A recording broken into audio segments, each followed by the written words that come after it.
What have you been thinking about, Jones? Well, I think about home mostly, but when I get back, and I just want to get home, that's all. In the 1960s, thousands of young Americans bid farewell to their homeland for a one-way journey to Vietnam. While a vastly divergent and distinct conflict was erupting and raging in the major cities across the United States, it was a war that was being waged against the very concept and notion of war itself. This war was fought with an arsenal of guitar chords, flowers of peace and love, children of a Second World War. The hippies emerged as explorers of new dimensions of thought and society, as if having exhausted a model of civilization. They were pioneers of the counterculture, breaking free from the rigidity of the old costa to wear something more colorful.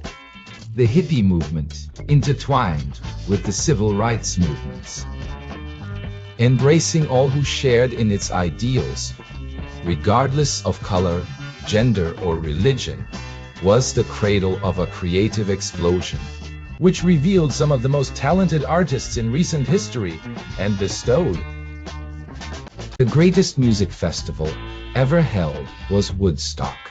For the duration of those 3 warm summer days in 1969, a nation was led to believe that the power of love had the potential to triumph over the ravages of war.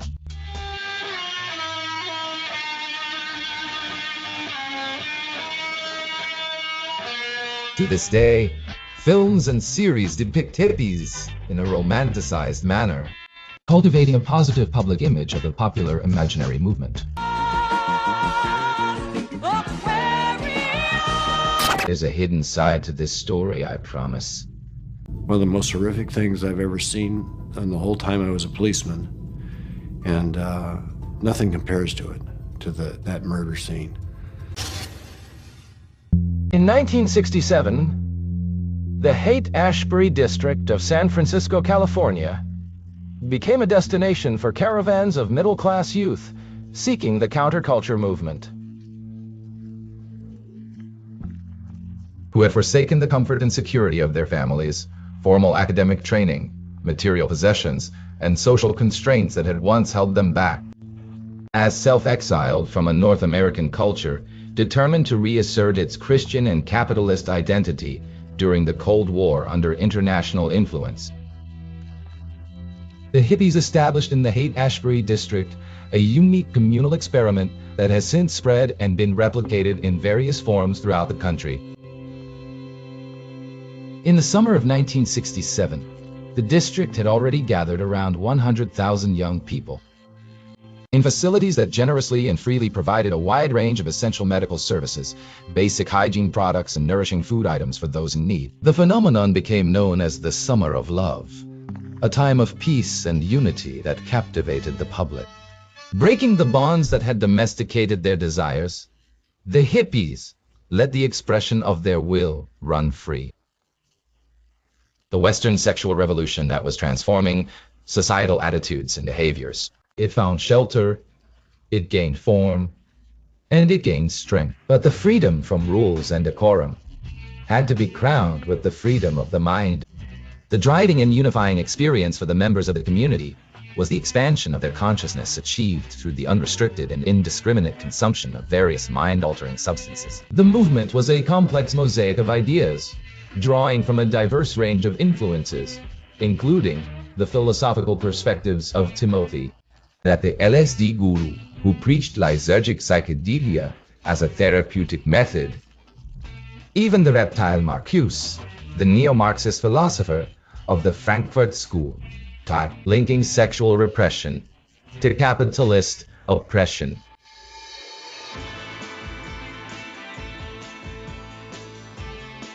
There are 700 kilometers from King Ashbury, the owner of Rancho Spam in the city of Los Angeles. Zimple would welcome another group of middle-class youth seeking land to establish a hippie community. The ranch, separated from the large Hollywood studios by just a few kilometers, had lived its days of glory as the setting for cinematic production. until it eventually succumbed in the mid-1950s, coinciding with the demise of the era of Western genre films. The Western film genre had arrived and made its mark on the cinematic landscape. The hippies breathed new life into the place, transforming it into a bucolic counterculture refuge in the neighborhood of the frenetic film industry. McGill's arrival does not take long to materialize, sweeping in with the same accelerated pace as the transition from the vibrant summer into the cold, desolate winter. Just as the warm, lively, and abundant summertime gives way to the biting chill, desolation, and dormancy of the winter months, so too does the bill come swiftly and unavoidably, demanding immediate attention and action. Those young people found that the walls they had demolished in search of freedom were more than just physical barriers. They protect us from chaos. As winter came to King Ashbury District in San Francisco, the vibrant and passionate summer of love had now faded into nothing more than a poignant and bittersweet memory, primarily intended for Dr. David Smith, founder of the Ashbury Free Clinic. Concerned about the precarious infrastructure of the district in which thousands of young people had gathered that summer, Dr. Smith assembled a team of volunteers to provide free medical care to the community, and ultimately became a witness to the first avalanche of effects from the hippie experiment. The clinic that started treating complaints of discomfort caused by bad trips was overwhelmed with patients dealing with venereal disease complications. It would be an understatement to say that there has been an increase in IDSD. It would be like saying that a hurricane is a strong wind. Between 1964 and 1968, there was a 100% increase in cases of syphilis and gonorrhea in the state of California. Viral hepatitis infections have proliferated among amphetamine users. They continued to share needles and collective sex rituals, even after being warned of the disease's risks. Heroin use has led to increased drug addiction and robberies to fund the habit.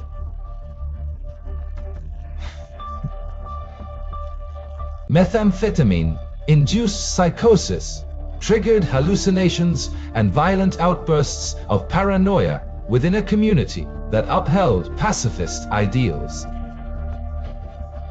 And we came up with the term speed kills, and that was not just that speed was killing a lot of individual people, but it killed a movement. Young girls frequently visited the clinic. They were seeking the clinic to treat the aftermath of attempted abortions.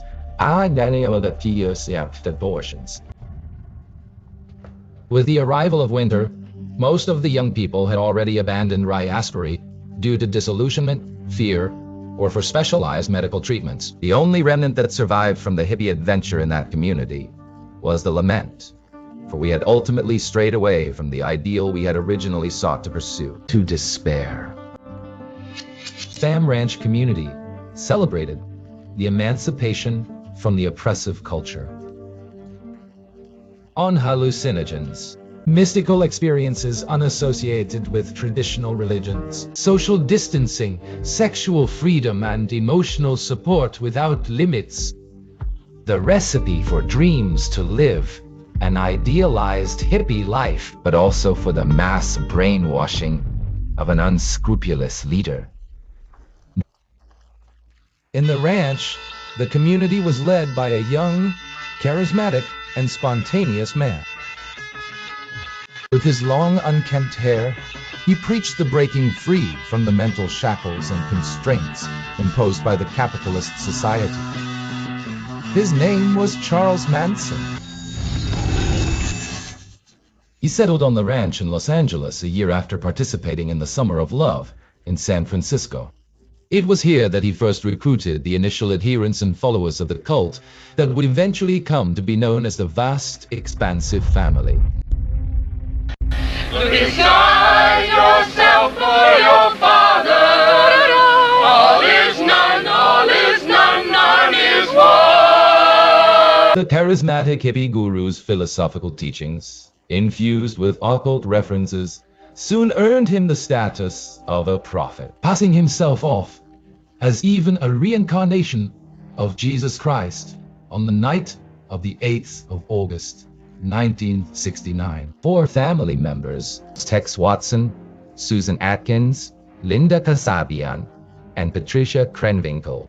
They will visit the renowned filmmaker Roman Polanski's home, where they found his wife, the actress Sharon Tate, 8 months pregnant. In a scene described by one investigator as reminiscent of a weird religious rite, 5 persons, including actress Sharon Tate, were found dead at the home of Miss Tate and her husband, screen director Roman Polanski.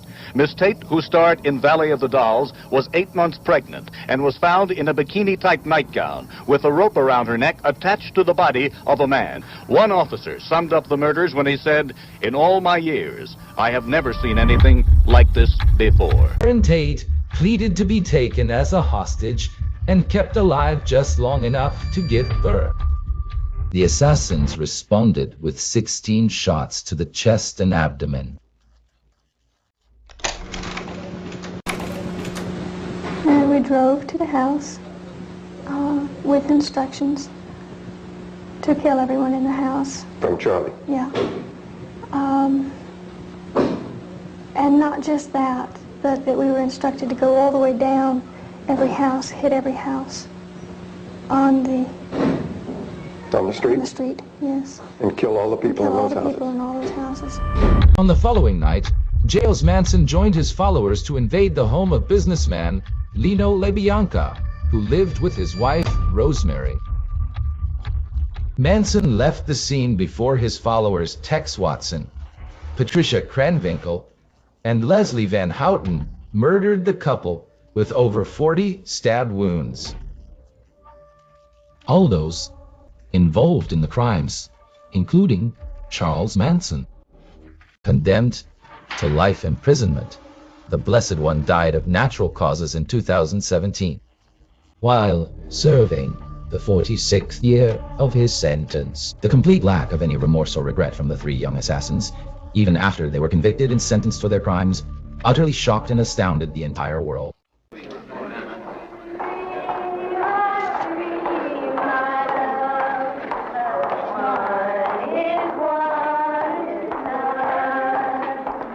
The Manson family would be just a sample of the cult factory that California had become in the 1960s and 1970s. The experimental religious counterculture that flourished within isolated communities led to a greater number of casualties and victims in the year 1968. Hippies gathered on Californian beaches to hear the preaching of evangelist David Byrd, a devout evangelist who ardently preached a novel reinterpretation of the Christian faith, proclaiming himself to be the divinely appointed prophet of God. A year later, he was already commanding the communities in the so-called colonies across various American cities. This community, known as the Children of God, branched out across the world in a network that reached more than 70 countries, even in the 1970s. In 1972, the first colony of the Children of God was founded in Brazil. David Berg adopted the hippie ideal of free love. For him, sexual practice was a manifestation of God's love. He even went so far as to implement the flurry fish method. Women were encouraged to use their sexuality to recruit new members and secure donations for the organization. His teachings were illustrated in unsettling comic books, distributed to both adults and the young and children of the colonies. The outcome was devilish. I was born in a community called Children of God. I don't know if you ever heard of it, but as we were born, we never had a chance to choose who we wanted to be. We were kids growing up and we had to be children, soldiers of God. And they believed that love, God's love, was sex. So everyone had to give their love through sex. So everyone, since we were 6 years old, to give God's love, you had to have sex with people and see your mother and your brothers, everyone being abused. David Berg, the religious leader, was accused of rape by at least 6 women, including 2 of his daughters and 2 of his granddaughters. Despite numerous members being arrested worldwide for child sexual abuse, the organization continues to operate and expand. The organization continues to operate now under the name The Family International. The hippie movement did not age. It died young, buried under the tragedies it had created itself. Brief was also the life of the idols he killed: Jimi Hendrix, Janis Joplin, and Jim Morrison were three products of a talent-filled and accessible era. Three fatal overdoses of 27-year-olds in the youthful fever to venture into uncharted territories. The hippie adventure discovered the enchanted world of heroes, enchanted world of monsters.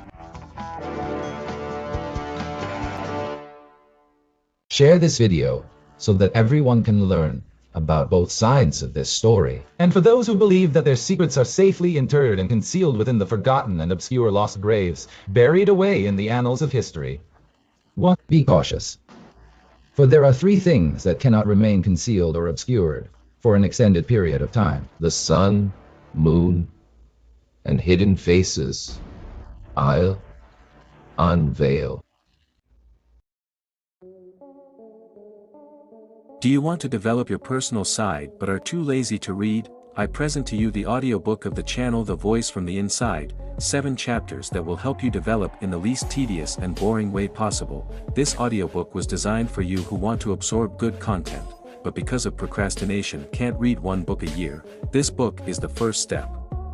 After that, you'll listen to another and then another, and the sky will be the limit for you. I'll teach you how to absorb knowledge from movies and series and apply it in real life. I'll tell you the secret to using the power of anger to your advantage instead of exploding from the stress of everyday life and not letting it dominate you.